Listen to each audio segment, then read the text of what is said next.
the first to know Nsem-Pii TV. Me mamo akwa baby mbaye Nsem-Pii TV so.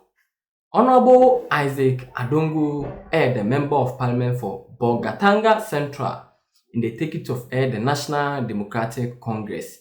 He say, Honorable Isaac Adongo Kroya ana threatening attack Dr. Mahmoud-Bawumia, the Vice President for the Republic of Ghana. I will not say the flag bearer for the new Patriotic Party on so many ways. Say Dr. Mahmoud-Bawumia, omu yenyine Ghana fo nyine no oba politics mu no yenyine nim say oye economist. Nene oba omoba abema omoba yoma economy no a practice say bio ba fine any form no. Dr. Mahmoud-Bawumia atwenu afri being economist akoye say ose oye digitalization man. Honorable Isaac Adongo Kroya eka 7 minority MPs omutu omunsi was say Dr. Mahmoud-Bawumia epese so one omo boss His Excellency the former President John Dramani Mahama no so na him frank amachi ne amanyuko no peso one ni debate on economy na omumra ono Dr. Mahmoud-Bawumia mra omo sa 7 MPs omato omuasi ono omo na ene ni be debate on the economy na I Honorable Isaac Adongo eka ho bi nene Honorable Isaac Adongo ashia any meter any saying on one-on-one interview between Honorable Isaac Adongo and Dr. Gideon Boako, our spokesperson, Office of the Vice President. Then America say, Honorable Isaac Adongo, Dr. Gideon Boako, and went me on one-on-one interview, and was say, Dr. Mahmoud-Bawumia, not on me debate no. And Honorable Isaac Adongo Sune NPR NDC Amonyoko the minority caucus no say only NPR NDC Amonyoko oyo obia oye economist. Na intino oka so betimi a debate Dr. Mahmoud-Bawumia. Nene de Dr. Gideon Boako ache Honorable Isaac Adongo where the power lies. Abra na Randy Abi atna dream na yenko tie say the interview one-on-one interview abra na Honorable Isaac Adongo quiet na Dr. Gideon Boako is on fire. Situation where every quarter you are increasing electricity bills and you are here saying that it is better. I don't understand what you are trying to tell me. You are trying to tell me that the increases don't occur. People go to buy electricity and when they arrive at home they are not even sure whether they should put it in their meter because maybe they put it in, it is taken. It disappears and they are back in darkness. And you are here saying that you have reduced electricity tariffs and that your average increments is only about 11%. When the numbers are put you based on the reckoner, you say that you cannot substantiate. So where did you get that data? But you see, the bottom line is this. The bottom line is this. The people of Ghana are suffering. You people came and said you apologize to the people of Ghana. And then in one breath, you are telling the people of Ghana you have not done anything wrong. That's exactly what you're saying. So, Randy. That's exactly what you're saying. Randy. So, fulfilling a promise is just about dropping something in there and have a name about it. First and foremost, I didn't say the average increase in electricity tariffs is 11%. I said the cumulative. Whatever you call it, No, you need to understand. No, I'm saying that whatever you call it, please, I buy it. Please. We understand what you are trying to do. Don't deceive people with a lack of understanding of a term and accept that. Okay, bring it to increase is not the same as cumulative. Bring it to the level of the average increase is not the same as tell me the ordinary man, what does that mean? Please. What it means is that cumulative average means that there were periods of increase. And so now you go to buy electricity, what is the impact? So you need to understand that the use of the term you got it from. Buying electricity now. Please. So when you go there, so I want a cumulative average. No. Is that what you go to? What I told you is that we admit the fact that under this government, like all other governments, we have had increases in electricity tariffs. But you and I sitting here, who want to project to the Ghanaian people that individually our political parties are better performers in terms of electricity tariffs. I am sitting here giving you data to suggest that we have never had the increases in electricity tariffs to the tune of 89%, 78%, 59% as we experience under the NDC relative to this government. And therefore, where is it from? If you want Ghana to make a choice as to who NDC stands a better chance to reduce electricity tariffs for Ghanaians, is the NPP. Then to Randy, he talked about roads. Yes. And when you put them to straight proof and you put the data before them, and they cannot contest the data, then they seek to doubt the credibility of the data. Now he sits here to say that people working at the Ministry of Roads are political appointees. That is what he suggested. And therefore, Randy, the fact please, I'm coming, please. Oh, please. Let me finish this. Let me make a point. Randy, I guess you have to do the that's why you're in 10 seconds. That is why you're 10 seconds. No problem. Kufuor, President Kufuor, sorry. His Excellency President Kufuor. Increase the length of our roads measured by kilometers. Randy, from 34,000 to 76,000 kilometers. Please, let me give you. That's the length of our roads. So, Randy, what have you added? You cannot just be padding on the same road. Let me calculate kilometers. So when he contests the data, then he says that he indicts even the workers at the Ministry. No, the data has provided you. Please, do you doubt that data? I'm coming. Do you doubt this data? No, please let me. No, do you doubt this data? Let me give you the 76, so the 12,000. I'm coming. Where are you getting the 12,000 from? It is first and foremost unfair on your part. Our road network is even more than 12,000 kilometers. It is unfair on your part to doubt the Ghanaian worker at the Ministry of Roads to suggest that I doubt the NPP they are subjected to political manipulations. That's what it is. And therefore, depending on which party is in power, they get them to choose the data to their advantage. Now, Randy, let me give you this data. Let me give you this data. This is data. This is data from the Ministry of Roads and Highways. Okay. And it talks about a breakdown of road construction from 2009 to 2016. 2017 to 2020 in terms of length measured by the metric kilometers. In terms of kilometers. Yes. Ghana Highway Authority 2009 to 2016, according to their own definition and how they define construction, whatever is their own term. They said they did 581 kilometers of roads.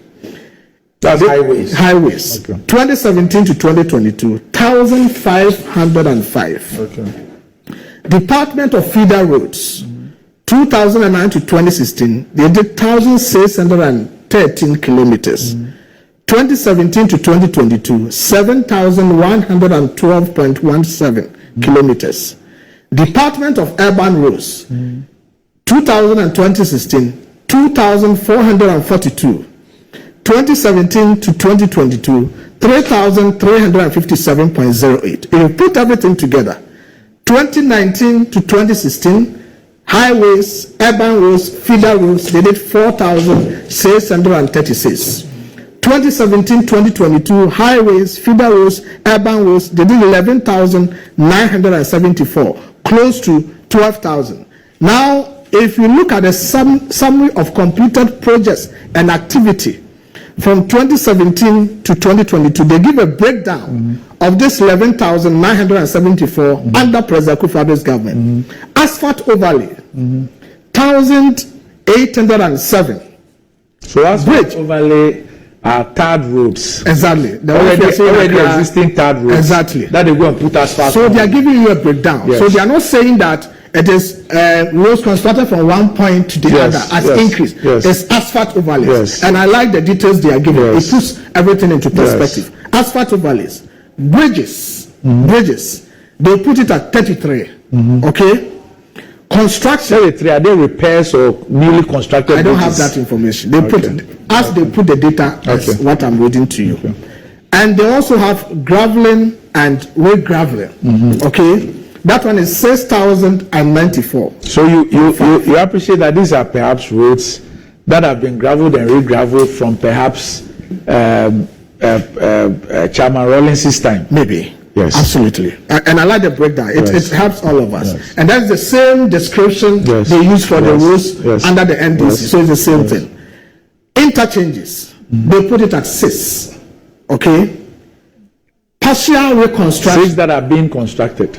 No, the interchange, there are more. I think 6 have been completed also. Yeah. 6 completed? Yes. Partial interchange, partial reconstruction. They put that at 163.56 kilometers. Reconstruction, they put that at 186.4 kilometers. Rehabilitation, that is 1,187.11 kilometers. Resealing, that is 101 kilometers, and upgrading or surfacing, that is 1,818. Everything sums up to 11,974, close to 12,000. It's the same metrics that were used during President Kufuor's time, during the NDC time, and the figures are showing clearly that the NDC did a little above 4,000 kilometers in terms of all these metrics and definitions. As against the NPP, so that did. He said, what's the source? This is the Ghana Highways Authority. Doc, they gave you this. Yes, Ghana Highways Authority. I just told you that when NDC took over power from President Kufuor, the total length of our roads was 34,000 kilometers. And you increased it to what? We increased to 76,000 kilometers. So this thing you are talking, it pales. No. This is data. Oh, but this is data. That's not data. No, I don't know where you're getting this. You think I know where you got it from? Oh, really? I don't know where I'm giving you data. You can go and find out. Randy, so you are nowhere near. That's a fact. You are nowhere near the 42,000 kilometers that we. You are in. So what are you talking about? Randy, what are you talking about? The honorable member is in Parliament. You have that prerogative and that right to call the Minister for Roads, put a question to him to come and give you this breakdown. And these have been provided to Parliament. I'm saying 42,000 kilometers in 8 years. Is that what you are comparing? That cannot be true. How can it not be true? That cannot be true. So don't let us sit here and claim what you don't. Initially in your submission, you admitted that you have done this except to suggest that you casted doubt on the credibility of the data. Here I am giving you the data and